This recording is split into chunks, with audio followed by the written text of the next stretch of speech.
So కల్తీ food కేసులో ఫైన్లతోనే సరి, ఒక్కరిపైన క్రిమినల్ కేసులు లేవు, లైసెన్సులు రద్దు లేదు. సో 2024-25లో రాష్ట్ర వ్యాప్తంగా రద్దయింది కేవలం ఒక్కటే లైసెన్స్. కోర్టులకు ల్యాబ్ రిపోర్ట్లు పక్కా సాక్ష్యం సమర్పించట్లే. దేశవ్యాప్తంగా మిగతా రాష్ట్రాల్లో వందల్లో కేసులు, జైలు శిక్షలు. మన దగ్గర ఫుడ్ సేఫ్టీ ఆఫీసర్ల అవినీతితోనే కేసులు బుక్ కావడం లేదనే ఆరోపణలు అంటూ చూస్తాం. సో ఇక్కడ ఫుడ్ కమిషన్స్ కానీ ఏదైతే ఈ ఫుడ్కు సంబంధించినటువంటి డిపార్ట్మెంట్స్ ఏవైతే ఉంటాయో, ఇక నేను చెప్తా, ఇక అవన్నీ ఆ డిపార్ట్మెంట్ పేర్లు నేను చెప్పాను కానీ అవన్నీ ఏవైతే డిపార్ట్మెంట్స్ ఏవైతే ఉంటాయో, ఫుడ్ కమిషన్ సంబంధించినటువంటి డిపార్ట్మెంట్స్ ఏవైతే ఉంటాయో, ఫుడ్ సేఫ్టీ డిపార్ట్మెంట్స్ ఏవైతే ఉంటాయో నేను చెప్తా, క్లియర్ రాసుకోండి.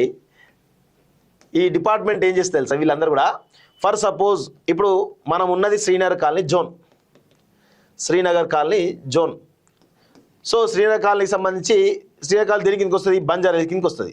బంజారా హిల్స్లో ఈ ఫుడ్ సేఫ్టీ సంబంధించినటువంటి ఆ జోన్ డిపార్ట్మెంట్ ఉంటుంది అనుకుందాం. ఓకే, ఇక్కడ శ్రీనగర్ కాలనీలో దాదాపు ఒక 50 రెస్టారెంట్లు ఉన్నాయి అనుకుందాం. ఓకే, వీళ్ళు ఏం చేస్తారంటే ఇమీడియట్గా రెస్టారెంట్ పెట్టే ముందే ఈ ఫుడ్ సేఫ్టీ సంబంధించిన బంజారా జోన్లో ఉన్నటువంటి డిపార్ట్మెంట్కి వెళ్తారు. మేము రెస్టారెంట్ పెడుతున్నాం అనగానే ఇక్కడ నెలకి 10,000 నుంచి 20,000 రూపాయల కమిషన్లు పోతాయి ఫుడ్ సేఫ్టీ డిపార్ట్మెంట్కి. సో ఈ కమిషన్లు పోయిన తర్వాత ఈ జోన్లో ఉన్నటువంటి ఫుడ్ సేఫ్టీ బంజారాలో ఉన్నటువంటి ఫుడ్ సేఫ్టీ డిపార్ట్మెంట్ ఈ రెస్టారెంట్ దగ్గర మీద పోయి రైడ్స్ చేస్తాయా?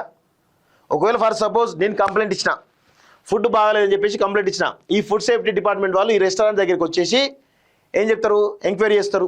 మీరు ఇట్లా ఎందుకు ఇస్తారు, అట్లా ఏం తెలియమంటే నటించేసి అడుగుతారు, మరి మీరు ఏం చర్యలు తీసుకోండి, అది తీసుకుని చెప్తే మీరు ఏదో ఒకటి చెప్పేసి చేయండి అని చెప్పేసి చర్యలు తీసుకొని చెప్పి అని చెప్పిన అనుకోండి, చేస్తారు. వారం రోజులు 10 రోజులు మీరు శానిటేషన్ చేయాలి, అది చేయాలి, ఇది అని చెప్పేసి చెప్తారు. ఆ తర్వాత మళ్ళీ రొటీన్ ప్రక్రియ జరుగుతుంది.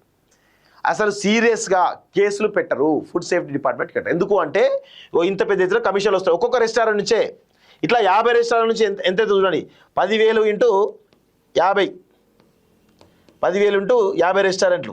ఇది ఒక శ్రీనగర్ కాలనీ జోన్. అదే బంజారా జోన్ మొత్తం ఏందనుకోండి, ఒక 250 రెస్టారెంట్ అనుకోండి, 250 ఇంటూ 10,000 వేసుకోండి, ఎక్కువ కూడా వద్దు. ఎన్ని కోట్ల దందా జరుగుతుంది చూడండి. 1, 10, 100, 1000, 10,000, లక్ష, 10 లక్షలు, కోటి కోట్ల దందా జరుగుతూ ఉంది. ఇంత దందా జరిగిన తర్వాత ఫుడ్ సేఫ్టీ డిపార్ట్మెంట్ ఇన్ని కోట్ల దందా జరిగిన తర్వాత ఫుడ్ సేఫ్టీ డిపార్ట్మెంట్ పోయి చర్యలు తీసుకుంటుందా, జైలు శిక్ష ఇస్తుందా?